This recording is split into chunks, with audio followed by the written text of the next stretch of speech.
3，和谈绝密进行。那么日本方面首先提出的条件就是，中国必须全面停止抗日。这个没问题。日本撤兵之后，有必要在规定的地点继续驻扎军事力量。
怎么样？快！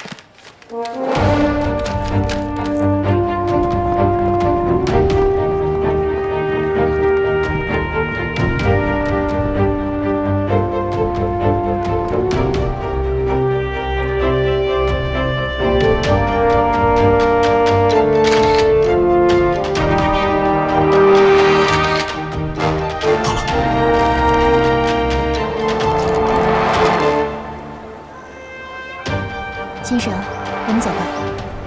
走吧。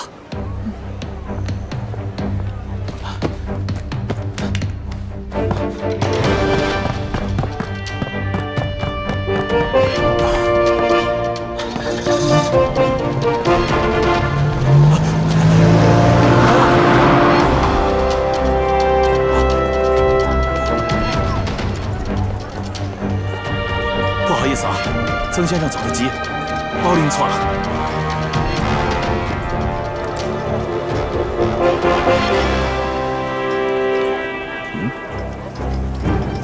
先生。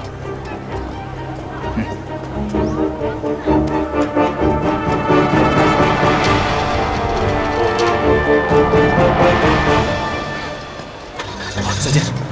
开车。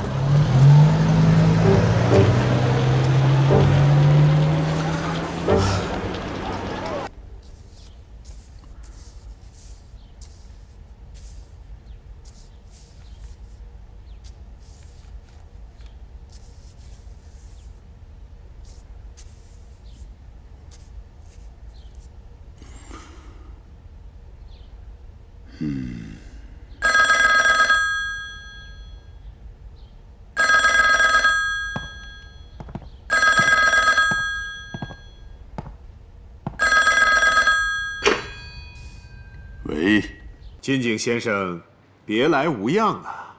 哦，是曾先生，你这个电话打得太及时了。怎么，听金井先生的语气，仿佛我曾某人有什么事情做得不够妥当啊？曾先生，您何必明知故问呢？好，我想金井先生一定是在担心您的3位属下的安危，哈哈哈。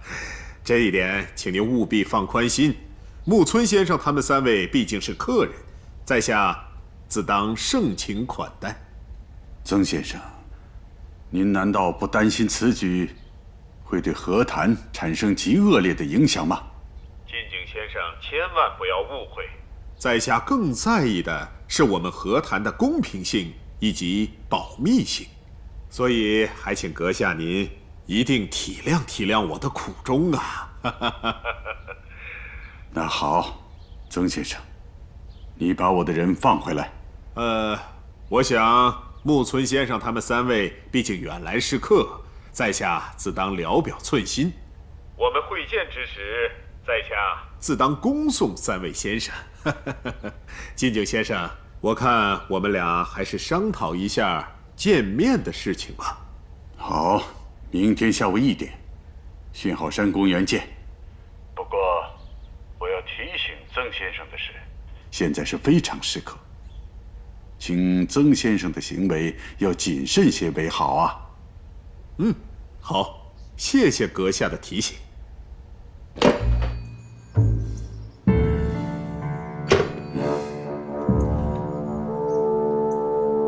好，金井武夫肯定认为他的手下是被曾平抓起来的。这种事儿，真井武夫都能够忍受，看来这个老狐狸是铁了心要诱降重庆政府。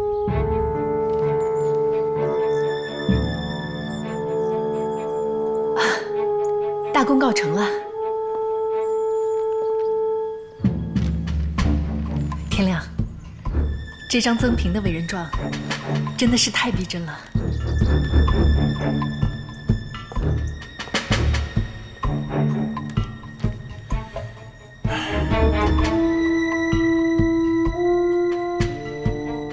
字体、颜色、图案，该注意的地方我都注意了。还有哪儿会出问题呢？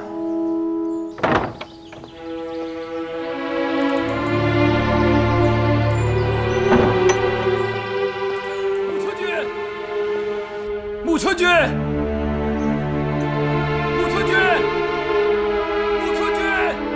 你在哪儿？段启军，我在这儿。你还好吗？我还好，在山城。你怎么样？我也还好。韦启军在哪里？韦启军，我在这儿。段启军，中佐，能不能告诉我这是哪里？对呀，我们这是在哪儿啊？都别大声喊叫，保存体力。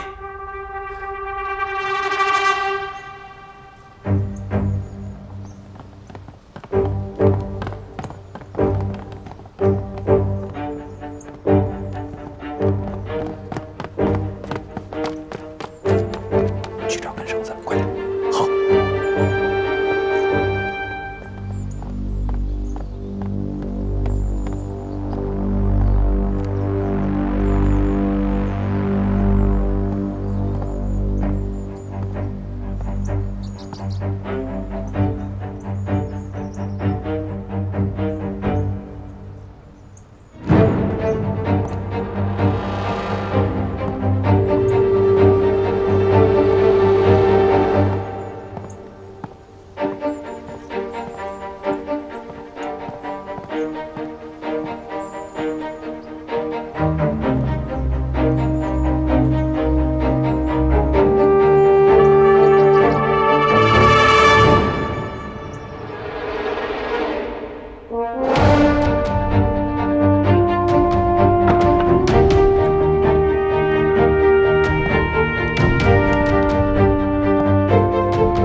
松一下。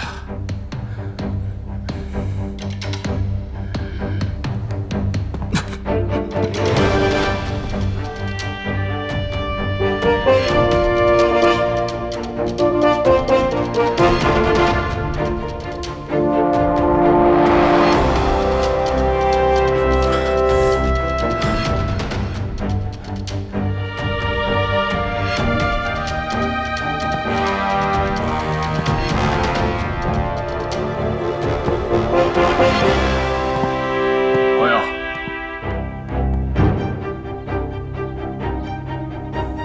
谢谢。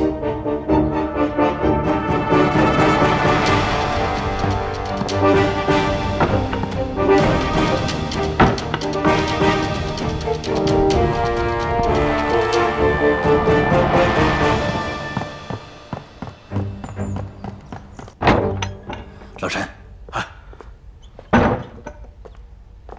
田亮同志，这个冈崎圭佑特别善于收集周围环境的信息，不能给他一点机会，否则他马上就会明白自己被关在哪儿。如果让他判断出来动手绑架他的人不是曾平，那咱们的麻烦就大了。日本人还真有一手。马上把我绑起来。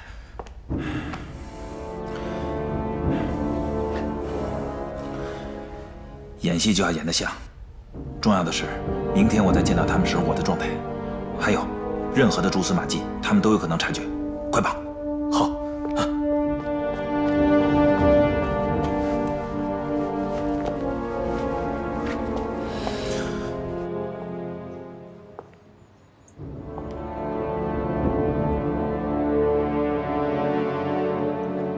吴小姐，几点了？你还知道回来啊？我去逛个成衣店的功夫你就没影了。对不起，吴小姐，我把时间点给忘了，我什么都没干。算了，你的事儿我也不想管，你自己看看。我就是想向你核实一下，公司的财务上是这么记的，取钱的人是你。一开始我还不相信。钱是我拿的。你怎么可以从公司拿这么一大笔钱？是先生让我拿的，这事儿你就别问了。好，既然是先生安排的，那我自然会服从。不过呢，明天我要向先生亲自核实，这笔钱从公司出去，经过谁的手，最后到了哪儿，必须一清二楚。没事了，你去备车吧。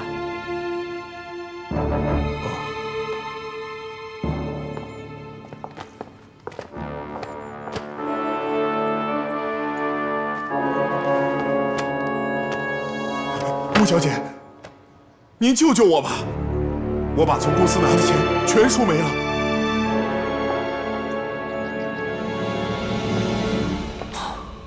这就是你和曾平谈判的全部内容吧？是的。这个曾平居然敢答应这么多丧权辱国的协定，这哪还算是和平协定？说实话，这个曾平对日本人的态度我也很吃惊。重庆方面为了日本能撤兵，谁能想到答应那么多不平等的约定？西安事变好不容易争取到国共合作一致抗日，国共双方多少英雄烈士拼死抵抗，才让日本人灭亡中国的幻想破灭掉。战争好不容易到了毛泽东同志所说的相持阶段，可如今这个同计划一旦成功，那我们整个中华民族都没有翻身的余地了。在我最早知道这个同计划的时候，我曾经想要直接把它破坏掉，可现在想想，还是组织上考虑的周全。我们现在要做的，不仅仅是破坏掉同计划的实施，更要彻底的断绝掉国民党内部投降派的念头。对，老王，那我们好好想想，明天跟金井武夫见面的时候，怎么去对付他？要多给他们制造摩擦和矛盾。那曾平答应的那些条件，我们就都否决掉吗？这我们还得好好研究研究。和谈必须破裂，但又绝对不能让他们意识到，这是一场假谈判。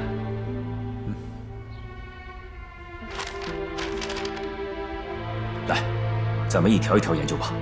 好，走。这些钱不是先生给我的，是先生让我给别人的。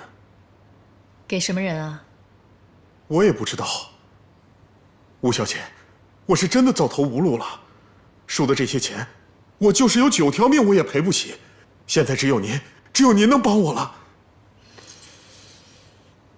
大成，你到底哪句话是真的，哪句话是假的？万一你还想在我这儿骗些钱拿去赌呢？你已经不止一次从公司拿钱了，你让我怎么相信你？吴小姐，以前只要拿到钱，我都送到回春药铺去了。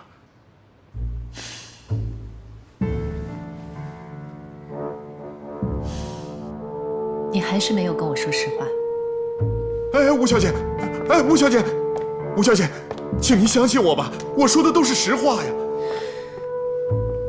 你把钱送到回春药铺，到底是买药了还是看病了？总得有个说法吧？什么都没有，我就是把钱送过去，他们就有人来接。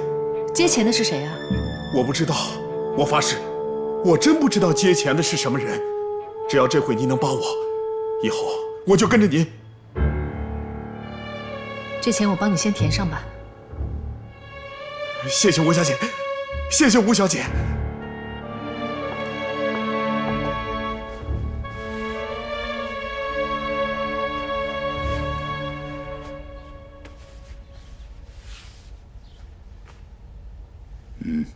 我认为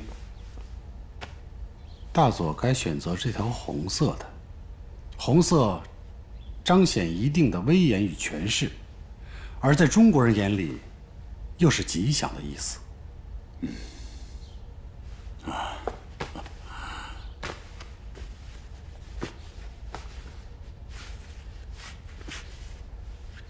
藤原君，你还记不记得我在上海跟你说过的那句话？大佐指的是当初说我有辱藤原一门，愧对父亲的那句话吧？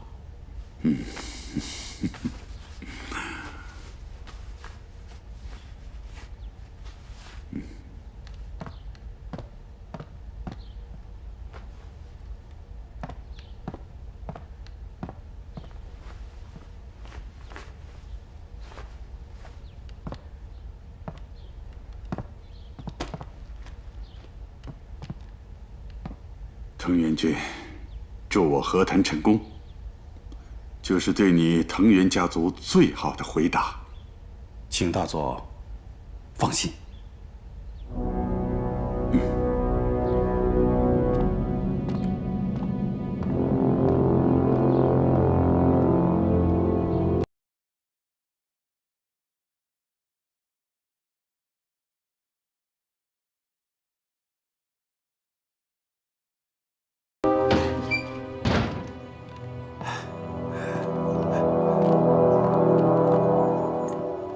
老介呀，这一次和金井武夫的见面非常重要，一定要按照昨天咱们商量好的来。明白。天亮同志，老王传来消息，要把你们送到指定位置。好，说明金岩同志已经去跟金井武夫见面了。哎，走。怎么了？不好，纸张不对。做完那张假证明，我就觉得哪儿出了问题。我怎么能出这么大的纰漏呢？什么纸张不对啊？金岩同志手里的委任状用的纸张不对。重庆政府对用纸非常讲究，国防部、外交部，所有的机关都会用同一种纸。日本人曾经截获了一批重庆政府的文件，我跟金井武夫研究过。或许金井武夫看得没那么仔细呢。不可能，他不会忽略这种细节。老陈，马上把这个消息告诉给老王。可是金岩同志已经出发了，说不定已经到地方了。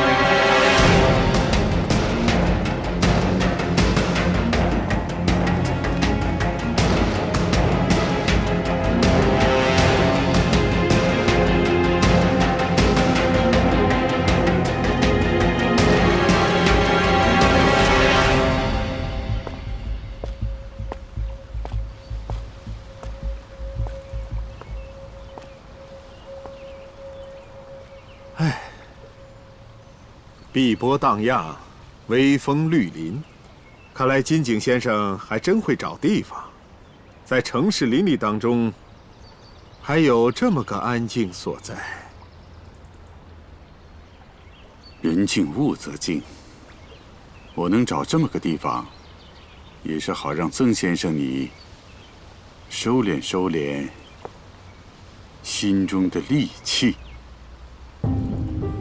戾气，金井先生，要说您可是个正宗的军人，是军人就会杀人，所以说到戾气，恐怕还是您的更多一些吧。你几次三番扣押我的人，曾先生的行为不免让我怀疑，你到底是不是为和平而来？嘿呀，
我很难相信你对和谈的诚意。关于和谈的诚意，我反倒想问问金井先生你了。你是三番五次派人跟踪我、追查我，请问，难道这就是你和谈的诚意吗？可是，曾先生，您人前人后，表里不一呀。这话怎么讲？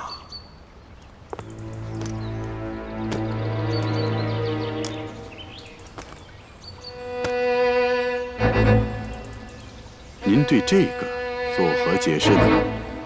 这是在半岛酒店701房间发现的。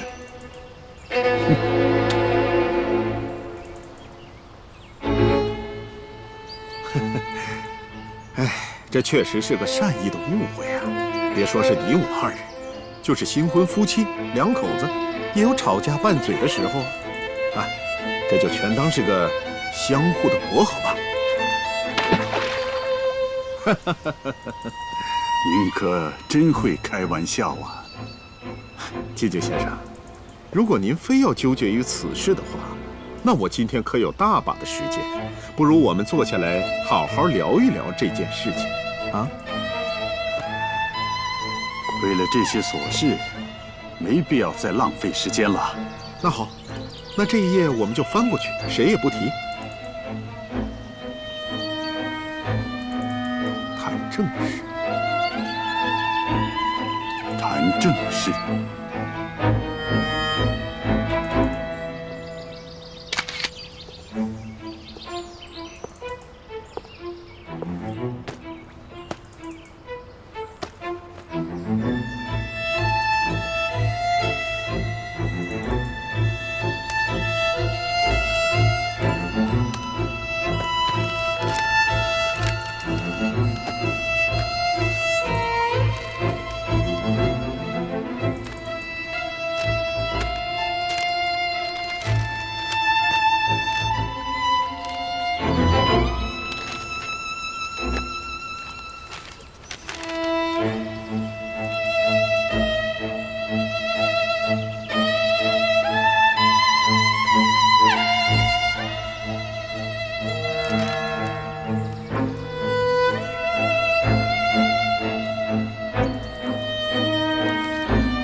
曾先生，啊，您是什么人呢？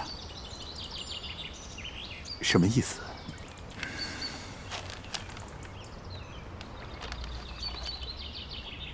你的证明是假的。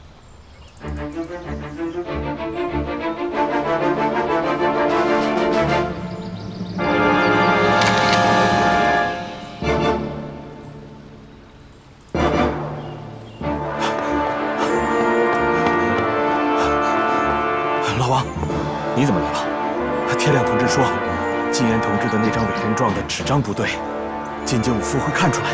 什么？都进去这么久了，不行，我得进去看看。金井先生，凭什么说我的证明是假的？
那么，金井先生，您就是凭着纸张来断定我这证明是假的？事实就摆在眼前。那您既然经手过那么多份文件，这上面的大印，您总能分辨得出来吧？民间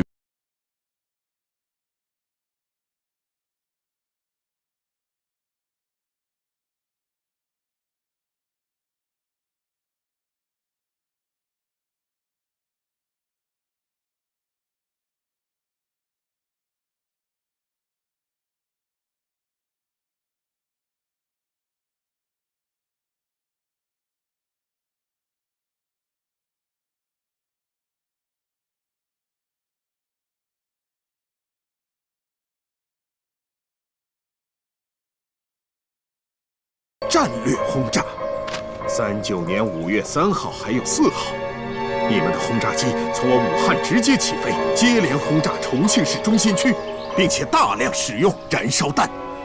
重庆市中心大火2日，无数房屋化为灰烬，20万人无家可归。两国交战的情况下，有些事情实在是难以避免的。您跟我说这些和我们刚才谈的有什么关系吗？当然有关系啊！你们的飞机在我们重庆上空制造了惨无人道的轰炸，不仅造成了我中国无数平民的伤亡，而且对我很多商业设施也是摧毁性的毁灭。此前专供重庆政府用纸的造纸厂，也在你们的轰炸中被夷为平地。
重庆政府方面对我做出了3大指示：一，必须得到日本撤兵的保证；二，确认日本的和谈条件；三，和谈必须秘密进行。就当下局势而言，中国应该首先停止抗日。这场战争毕竟是由日本先挑起来的，如果日方能够终止一切战争行为和侵略举动的话，我重庆政府方面可以做出停止抗日的决定。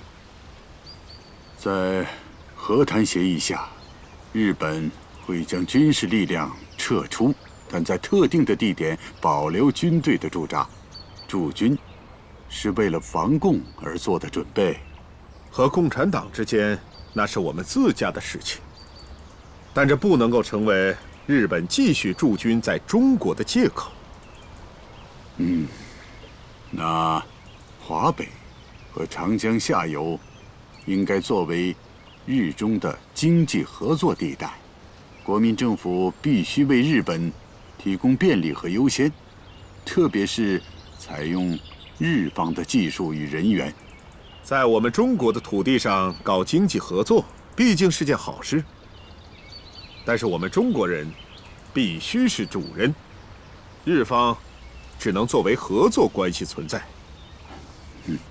为日中关系，国民政府应给予日本人在中国内地的居住权和经营权。为此，日本可以考虑取消治外法权和归还殖民地。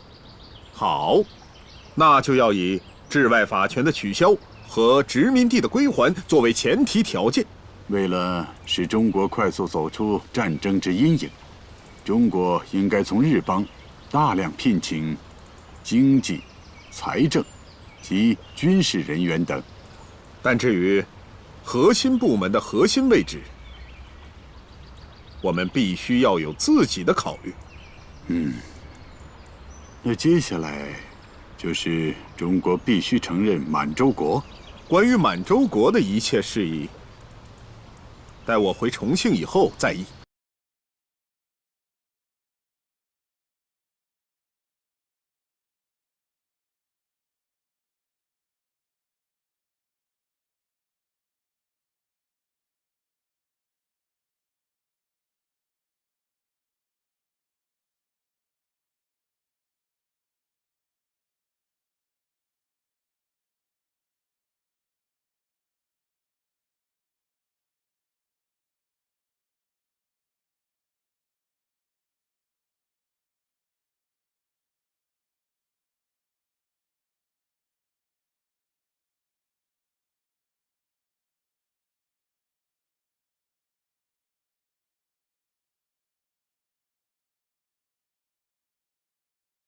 问题超出了我的掌管范围，但是我很想知道日方对此问题怎么看。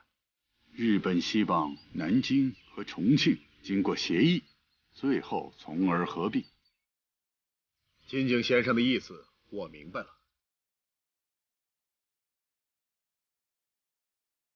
这上面的号码是我个人的专线，我希望今后与金井先生能够建立。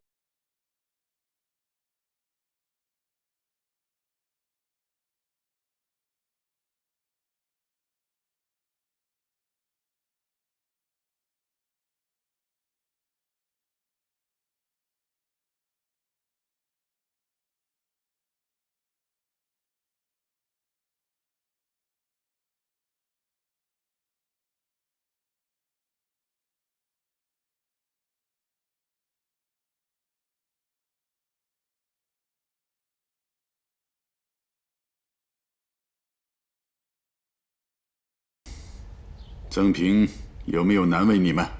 没有。好。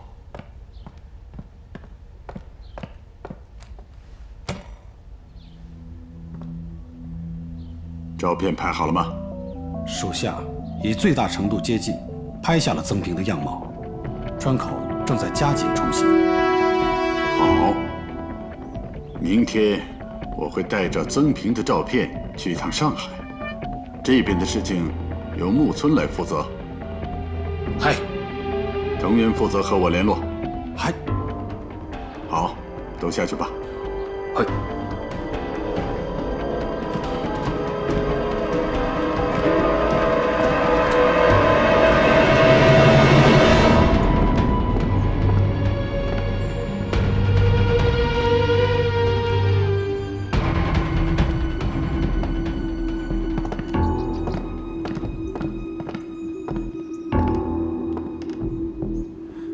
有事吗，冈崎君？大佐拿着曾平的照片去上海，你一定很吃惊吧？没有。大佐去上海，我想一定会查出不少曾平的情况。对。大佐后面怎么做，自有他的安排。我太累了，被关了这么长的时间，现在只想睡觉。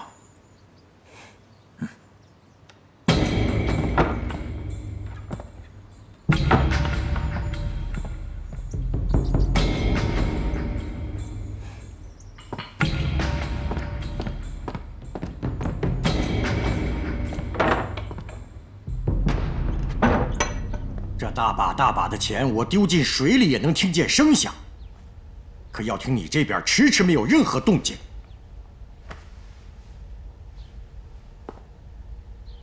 先生，药亭已经做好准备，很快就会有卧底的消息了。你有什么方法找到这个军统的卧底？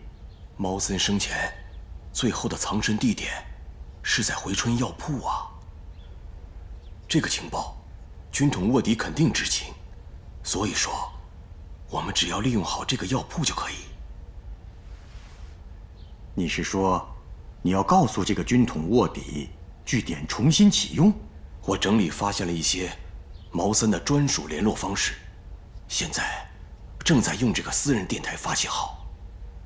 有效果吗？暂时还没有。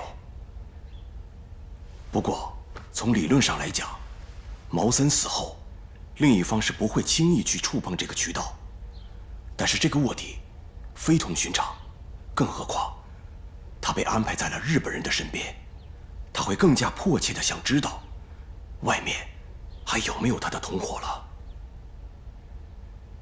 记着，我的忍耐是有限的。先生，您就放心吧。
刚起档，你怎么这么晚了还没有休息？啊，马上就要休息了。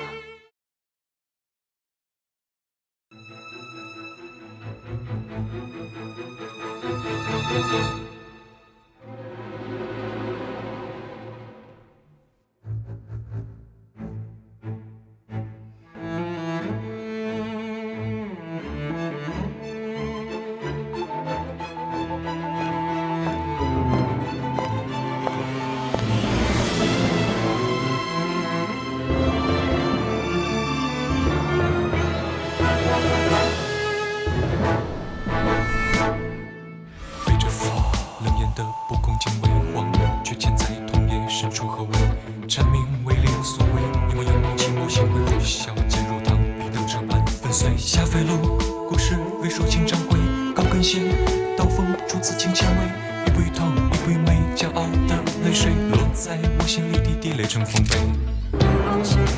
目光如此深邃，人海中蓦然相对，让爱勇敢地悬在肩头，转身那一颗止不住的泪，在时刻经常戒备，逆着季风而无畏，用赤诚在捍卫，把手心的冷汗捏碎，眸眼神压到凄美，等天边隐隐的惊雷，看烟花在徐徐枯萎，且只是滋味。往一处见人开出玫瑰，一处见人开出玫瑰。